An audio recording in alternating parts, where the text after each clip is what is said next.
देखिए, जब कभी क्वालिफिकेशन की बात हो, कोई भी ऑफिस हो, अब इतनी सारी कॉन्स्टिट्यूशनल बॉडीज़ हैं और नॉन कॉन्स्टिट्यूशनल बॉडीज़ हैं, राइट।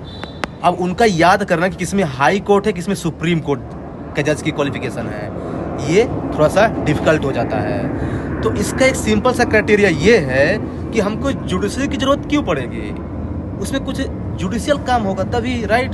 तो यानी जब कोई body quasi judicial in nature होगी तभी उसमें जुडिशरी पिक्चर में आएगी, पहली बात। अब दूसरी बात ये आती है कि हमको ये पता होना चाहिए कौन कौन सी क्वासी जुडिशियल बॉडीज हैं। तीसरी चीज़, अब इसमें भी दिक्कत होती है कि आप सुप्रीम कोर्ट का जज कि हाई कोर्ट का जज, राइट, या फिर सीजेआई। तो अब सीजेआई वाला फंडा ही हट गया है, मतलब सीजेआई कंपलसरी नहीं किसी भी बॉडी में इस समय।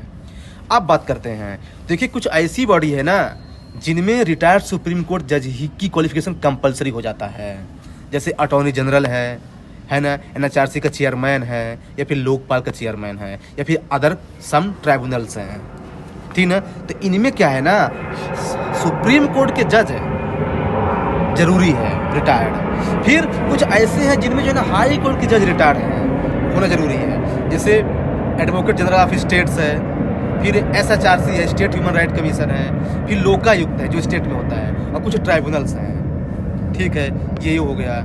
अब देखिए, ये तो स्टेट तो ये तो सबको याद रहेगा, परंतु कहें अब एक चीज़ और कि कुछ दो पार्टी ऐसी हैं जिसमें या तो रिटायर्ड सीजेआई भी बन सकता है उसका चेयरमैन, या फिर रिटायर्ड सुप्रीम कोर्ट जज बन सकता है, और वो दो बॉडी ये हैं, आप लोगों को पता है। एक ये है एनएचआरसी और एक है लोकपाल। एक है एनएचआरसी और एक है लोकपाल, जिसका चेयरमैन या तो रिटायर्ड सीजेआई भी बन सकता है या ये रिटायर्ड सुप्रीम कोर्ट जज। यही केस लोकपाल में अप्लाई होता है कि ये या फिर रिटायर्ड सीजेआई या फिर रिटायर्ड सुप्रीम कोर्ट जज है। तो यही बेसिकली इसका है, इस बेस पे इसका आंसर आप लोग